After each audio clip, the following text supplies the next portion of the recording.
Halo, Assalamualaikum. Jumpa lagi dengan saya, Zuma Herbal. Nah, teman-teman, kali ini saya akan membagi cara membuat lontong dari beras sirabetik. Dan lontong ini nggak perlu dibungkus-bungkus daun, karena itu bikin repot ya kan. Jadi kemarin itu saya nggak sengaja bikin nasi sirabetik, ternyata enak banget seperti lontong dan rasanya itu seperti nggak diet loh, bener-bener tinggal disiram aja sama kuah. Misalnya nggak sempat masak ya, kita beli kuah di Padang, opor ayam, atau beli gulai, silahkan, kita sudah punya lontong. Nah, gimana caranya? Ini satu cangkir beras sirabetik.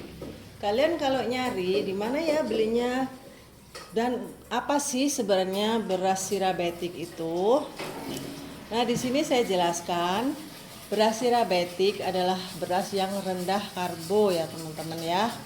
Jadi dia itu lebih rendah daripada nasi biasa. Itu sekitar 50% kurang lebih. Nah, dia terbuat dari umbi porang yang dimix dengan beras bebas gula yang sudah bersertifikat dari Sukovindo ya. Jadi sudah diakui bahwa beras ini sudah bebas gula, low karbo, low IG. Nah, kemudian sekarang caranya masak. Untuk nasi, satu cangkir ini bisa dicampur dengan 2,5 cangkir air. Dimasak seperti biasa, seperti Anda memasak nasi di magic jar gitu ya. Dan kalau untuk pengen lebih lemes, seperti lontong yang kemarin tuh saya bikin itu saya kasih 3 kali ini airnya ya.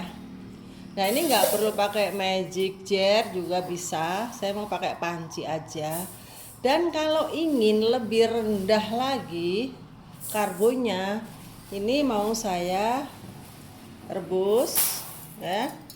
Saya rebus dulu, lalu saya buang air tajinnya, saya buang, lalu saya cuci, kemudian dimasak.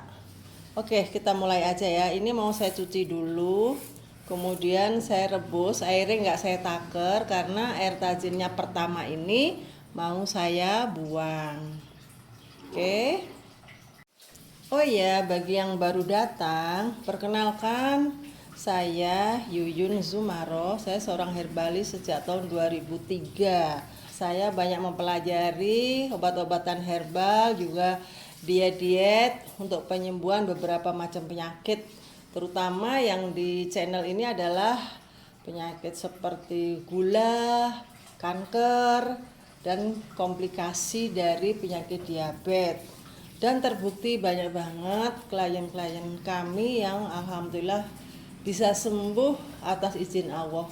Contohnya saya sendiri, saya juga gula darah 270, kemudian saya tanpa minum obat kimia menjadi 84 gula darah puasa.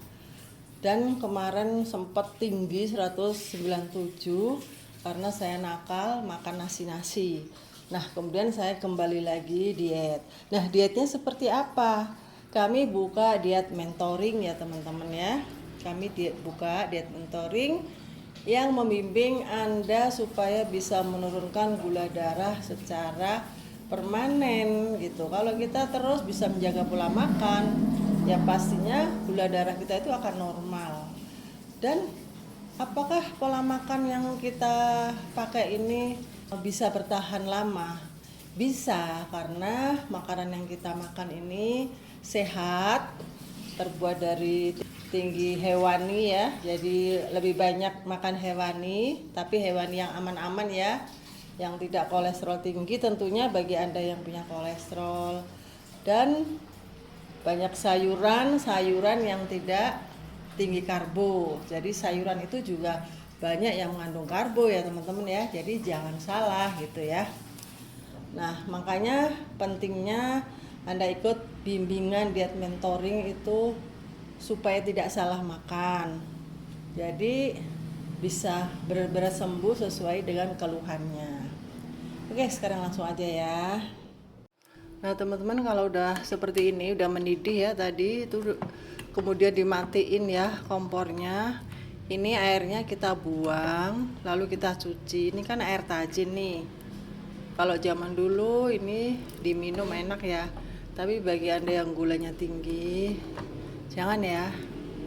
Ini mau saya buang. Nah tadi itu udah saya buang ya airnya. Lalu ini saya isi air dingin biasa. Nah ini dicuci lagi ya, ini dicuci, diaduk-aduk gini, lalu kita buang lagi.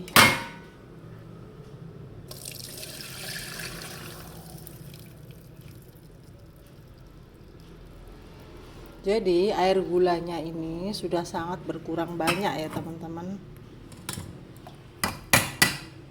Lalu kita rebus kembali ya. Nah sekarang baru kita kasih air 3 kali cangkir ini ya. Sekarang kita takar yang benar-benar sesuai dengan kebutuhan nasi ini. Kalau untuk yang tadi, yang pertama itu nggak usah ditakar, pokoknya yang penting kasih aja sampai tenggelam gitu ya. Nah sekarang ini mau saya kasih air 3 cangkir.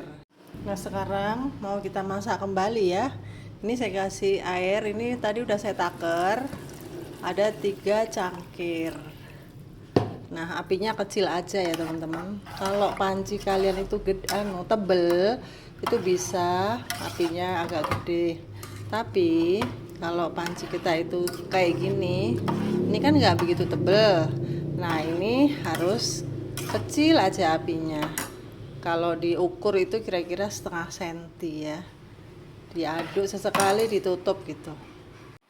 Alhamdulillah ini sudah matang teman-teman ya. Saya masaknya itu saya jamin sama kayak kita masak di Magic Jar. Tapi ini tadi kan saya masak di kompor dengan api kecil, terus saya tutup kan. Sesekali kita aduk, tutup lagi gitu ya, supaya nggak gosong. Dan perhatikan, pakailah panci yang tebal. Jadi tadi itu saya pindah pakai panci yang tebal supaya nggak gampang gosong.